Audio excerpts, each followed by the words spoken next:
All right. This week at Bungie, the weather is changing. You feel that? The slight chill in the air? Time to prepare for a colder climate, Guardians. Europa has no sympathy for unprepared guests. You might want to come with a weapon or two, because frigid storms aren't the only danger to be found here. Don't be afraid, though. An old friend will be waiting for your arrival. Cool thing, they tweeted out earlier this week, if you want to read about it, there is a technical information dump about dynamic weather coming to Europa, which is kind of like the first time that's happened in Destiny. They've had, like, rain before and stuff like that, but now it's going to be, like, visually impactful. Like, the snowstorms are going to make you essentially snowblind, which is really cool. But yeah, it's this link right here, which I recommend you read. This is incredibly text dense, and I don't, like, that's the TLDR. If you want to learn more about that, go read it. It's very interesting to me. The weather may be brutal, but that won't stop you from exploring this frontier. Take a look at the map of Europa, which we've seen, and be sure to check out the most recent weather forecast. You now have less than 7 weeks to get ready. Don't get caught out in the cold without a plan. November 10th is coming quick, and we're eager to see how long you survive. It's a pass for games! Earlier this week, Forsaken and Shadowkeep became available on Xbox Game Pass. With Beyond Light on the way, there's no better time to gear up and get acquainted with what's going on in the world of Destiny. If you're gonna get... Okay, if you play on Xbox right now, and you're planning on getting the Xbox Series whatever, the next-gen Xbox, just have Game Pass. Because guess what? You never have to buy anything in Destiny again except for, I think, Seasons. The DLCs will be free. So, well, bundled, whatever you want to call it. But yeah, Game Pass is God tier. A few housekeeping notes for the Guardians who are being freshly res in the Cosmodrome. You need to re-download. You need to download Destiny 2 Forsaken and Shadowkeep to access this content. Without Destiny 2, you can't launch the game. For new Guardians joining our ranks through Xbox Game Pass, we have a help article for you. Our help forums are also available anytime if you hit a snag on your way to the tower. If you encounter any issues, go to the Xbox support. Welcome to the community. Eyes up, Guardians. Ye old iron, banner of iron, banner of iron. A few weeks back, we announced the extension of Season of Rivals, noting that we'd be adding a few fun things between September 22nd and November 10th. Launch date of Beyond Light. First, we featured some double ordeal loot on the Lake of Shadows. This week, Drifter has been upping the ante with triple infamy. Next week, Lord Saladin returns with triple valor, themed weapons and armor, and its pinnacle power bounty rewards. Oh god, I had a burp. Don't go in thinking it'll be easy to snag some loot though. Control is the name of the game, and power. Yeah, it's Iron Banner. So the 29th through the 6th. A few more weeks with increased Vanguard, Crucible, and Gambit. So dope. I'm probably gonna farm out the Vanguard stuff, just because I'm low on Vanguard tokens. So if it's like triple tokens, that's gonna be dope. Want to love that. Even though I did just miss the double loot week. Maybe they'll do another one closer to Beyond Light. I would love that, because honestly, I just didn't feel like playing Destiny last week.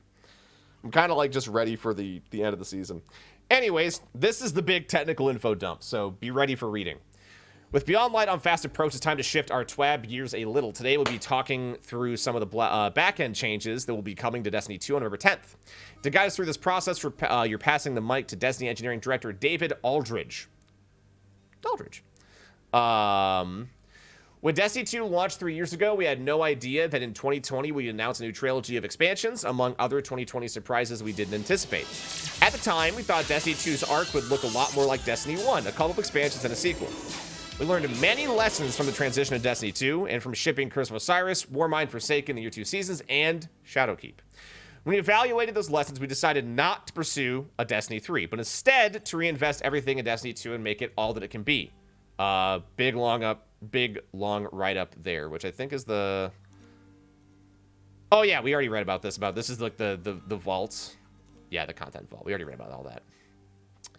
To support that strategy, we made several tech investments to help us sustainably evolve the game for years to come, and some of those investments are arriving in Beyond Light. Many of these changes are under the hood and won't affect your experience, except insofar as they help us deliver you a more and better Destiny in the future. But some may result in neat improvements, curious behavior differences, or bugs. This means that on November 10th, some places and things will feel like a little like sliders. So we'd like to... Wait, what? So I'd like to give you a rundown of some of the changes. What are sliders? I'm a 90s kid. TV show? I didn't watch that. That was a 90s kid. How dare you say I don't know something being a 90s kid? I was 91. I don't know what the fuck that is. Anyways. Hopping between different worlds. Oh. I see. Got it. We shifted our mission scripting model to run on the physics host instead of the mission host. More details on the split here in the interview with Matt Seger. When did this happen? May 25th, 2017. Oh, wow. That's how long ago they talked about this? Holy shit. So they're delivering on an over 2-year-old, 3-year-old promise now. Or like... Crazy. All right, anyways. In the long run, this change will give designers options to create more novel mission mechanics by giving the mission scripting environment full access to the game state, instead of the much more limited access the mission host had. For example, the physics host knows exactly where enemy combatants are and what actions they recently performed, while the mission host only knew how many combatants were alive in a squad and what that squad was generally trying to accomplish. In Beyond Light, we're only launching the foundations of the system. We look forward to evolving and leveraging in the future. One might notice. The new scripting environment changed many behaviors in complex ways, and you may see interesting behavior changes or bugs in pre-Beyond Light missions and public events similar. They were originally built and tested on the previous system. We've tested these missions heavily and stamped out many bugs, but some will undoubtedly slip through. We'll be monitoring and fixing remaining bugs over time. In some cases, these issues were more severe. For example, they caused the Prophecy Dungeon to be unavailable temporarily, and that, oh, now we know why it's going to be gone. We're all excited for its triumphant return slated for the end of this year. Oh, it's not even going to be long. It's going to be gone for like a month. That's not even too bad. Sick. One other cool new feature in this area is face-to-face joins in social spaces, so you can now fire team up with tower friends without long tower reload. Oh! That's so good! That's so good! That is a super important feature. Like that, you buried the lead on that one. Like, that makes the game infinitely more social. Infinitely more social. So now if, like, you and someone else are doing the same, like, let's say, quest, and you're, like, on the same step, you can now join without having to, like, re-instance and all that other bullshit that happens. So that's awesome. We've revamped our content building and patching pipeline for speed and install size. With the tremendous size of SC2, our complete shippable content builds are frequently taking north of 24 hours. We made investments to bring that down to sub 12, which resulted in a bunch of changes to our content and patching formats. We also took on work to allow us to cull content we've upgraded or replaced. Our previous patching system had limited capabilities here due to trying to minimize patch sizes and other constraints, and the current Destiny 2 install has a significant amount of accreted dead content, e.g. assets in the base install that were replaced in later patches. What you might notice. Due to all these changes, Beyond Light will be a full re-download on all platforms. You know this will be painful for those with slower or medium internet connections, and we're sorry about that. To help mitigate this, we're planning to enable Beyond Light preloads sometime in the evening of November 9th Pacific time, which should give everything at least 10 hours to download before the gates open. D2's install size shrinks by 30 to 40% due to a combination of culling unused or replaced content, install size optimizations, and moving some content to the Destiny content vault. D2's install size will shrink between 59 and 71 gigabytes depending on a platform, a reduction of 30 to 40%. These improvements should also be able to help us control install size better in the coming years. That's rough, but that is significantly smaller. The game was looking to be well over 100 gigs come this November. So that's good. It still fucking sucks. I kind of wish that they would allow you to do it ahead of time.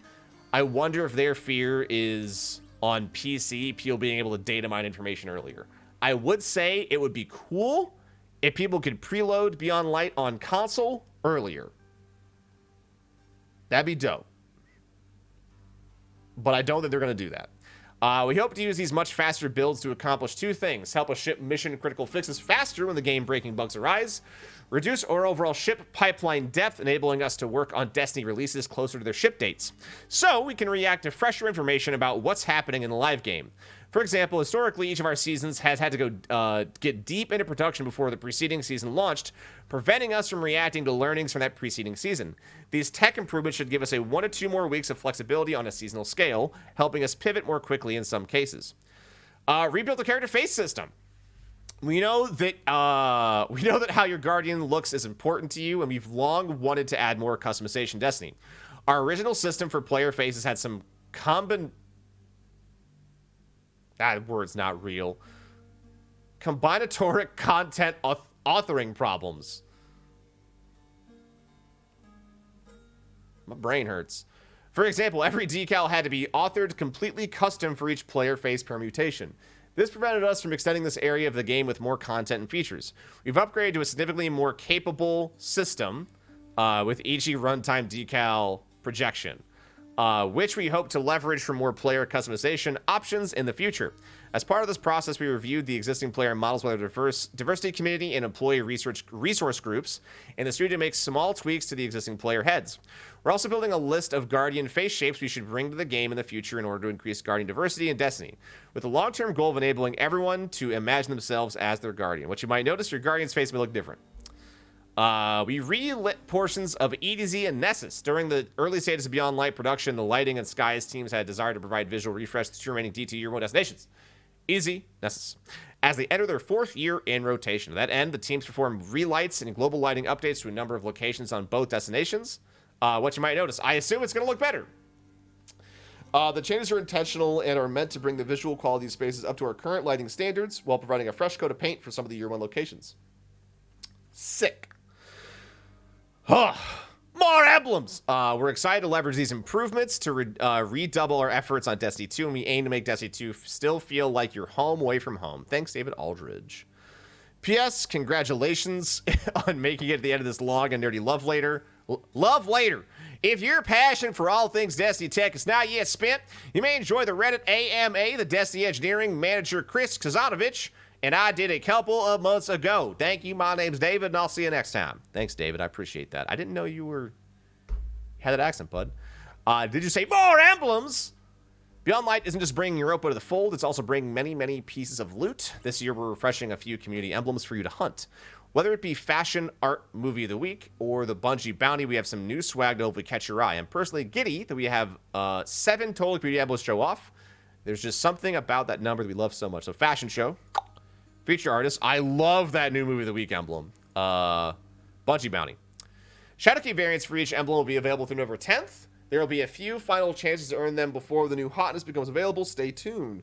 We'll also like to take a moment to celebrate our community volunteers. If you ever visited the help forum, you may have noticed some members answering questions and linking players to the general help articles and Bungie-authored troubleshooting methods. These are the mentors, the white gloves of our community, dedicated to lending a helping hand to any player trying to get back into the game. Our moderators, how we're referred to as ninjas. They work in the shadows, removing bad actors from our forums whenever the code of conduct is broken. You may see one every so often in the forums replying to threads, but their work's behind the scenes. As of late, we've also been receiving some help from the community moderators during Bungie live streams. Or having Bungie bounties, charity initiatives, or whatever reason we decide to broadcast, these individuals are helping to keep chat a bit cleaner. Joyce welcoming shields to the fold of our community moderations team. Each volunteer will be receiving new emblem this year. Pog. Mentors. Looks dope. Ninjas. Looks dope. Not sure Kenny enough, but I guess it is. It just kind of looks more like a ghost. Then shields.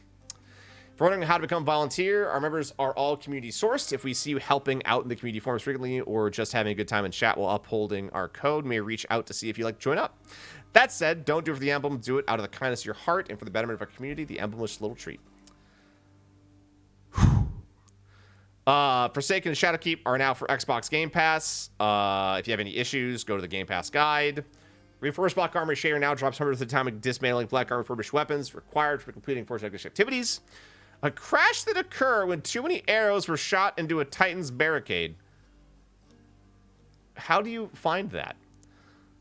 Good job. Very long. Okay. Ooh, I like that. Very feathery. Did you make it this far? Always fun to have a meaty TWaB. I'll spare you a long outro, but I do want to say this. Thanks for stopping by. We always appreciate those who tune in for the weekly conversation, whether we have a lot of new info or just a simple check-in to see how everyone's doing between content drops. Festival loss is on the way. It's almost time to get spooky. Stay tuned for tricks and treats because they'll be coming soon. Cheers, DMG. That was a mouthful. Good info, though.